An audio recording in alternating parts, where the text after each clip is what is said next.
என்ன பண்ண போகிறோம்? இன்னைக்கு மீன் புட்டு செய்ய போகிறோம்மா. மீனை வந்து நல்லா வேக வச்சு உதுத்து எடுத்து வச்சுருக்குறோம். இப்போ மீன் புட்டு செய்யலாம். என்ன மீன் இது? கோலா மீனா? ஓகே, மயில் கோலா. தேங்காய் சேர்த்துக்கலாமா? அதுக்கு நல்லா வாசமாக இருக்கும். தேங்காய் ரெண்டு 3 ஸ்பூன் சேர்த்துக்கலாம். இந்த மீன் பொரிச்சு என்னன்னு கொஞ்சம் ஊற்றிருக்கிறேன். கடுகு,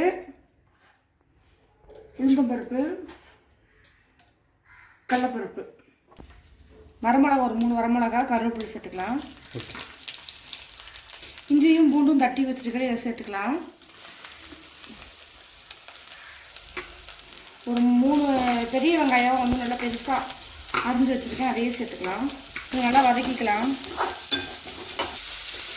உப்பு வந்து இப்போயே சேர்த்துக்கிறேன், அப்படின்னா தான் வந்து மீனில் வந்து உப்பு இறங்கும். ரொம்ப சிம்மில் வச்சுட்டு இப்போ இந்த புட்டை சேர்த்துக்கலாம். மீன் வந்து கொஞ்சம் ஒரு 3/4 வேக்காடு வெந்துன்னா இந்த மாதிரி பிச்சோம்னா இந்த மாதிரி வந்துடும். முள் இல்லாத மீனை பார்த்து நீங்கள் எடுத்துக்கோங்க, அப்படின்னா தான் நல்லாயிருக்கும் குழந்தைங்களாம் சாப்பிட்றதுக்கு. பார்த்து பொறுமையாக கிண்டுங்க, இல்லைன்னா உடஞ்சி போயிடும். அது காமெடியா ஏற்கனவே உடஞ்சி தான் இருக்கான். பார்த்துக்குங்க, உங்கள் வீட்டில் இப்படி தான் ஏதாவது சமையல் பண்ண கிண்டல் பண்ணிகிட்டே இருப்பாங்களா? என்ன பண்ணாலும் எங்கள் வீட்டில் உடஞ்ச மீனை உடஞ்சிரும்னு சொல்கிறிய நீலாம் என்ன தெரியாமல் சொல்லிட்டு இருக்காங்க. போதுமா? இது ரொம்ப பெரிய அதிகாரி. இந்த ஈரப்பதமெல்லாம் போகணும், நல்லா அந்த ஈரப்பதமெல்லாம் போகாது, நல்லாவே உங்களுக்கு தெரியும். நல்லா சிம்மில் வச்சுட்டிங்கன்னா அந்த ஈரப்பதமெல்லாம் போயிடும். ராஜகிரண் படத்தில் வந்து இது ஒரு படத்தில் இந்த மீன் சவுப்பு சவுப்பாக பொறிச்சு வச்சா எப்படி இருக்கு, இது என்ன வெள்ளை வெள்ளையாக பல்லு அடிச்சுக்கிட்டு ராஜகிரண்.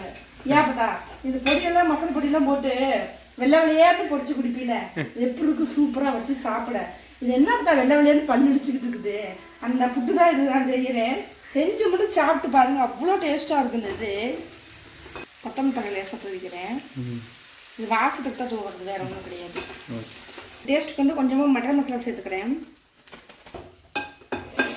சூப்பராக ரெடி ஆயிடுச்சு. நீங்களும் இந்த மாதிரி உங்கள் வீட்டுக்கு இருக்கிறவங்க எல்லாத்துக்கும் வாய் ரொம்ப அதிகமாக பேசுகிறவங்களுக்கு செஞ்சு கொடுங்க, தின்னுட்டு கம்முன்னு இருப்பாங்க. Okay bye. ஓகே, வாய் ரொம்ப பேசுறேன் நான். ஓகே.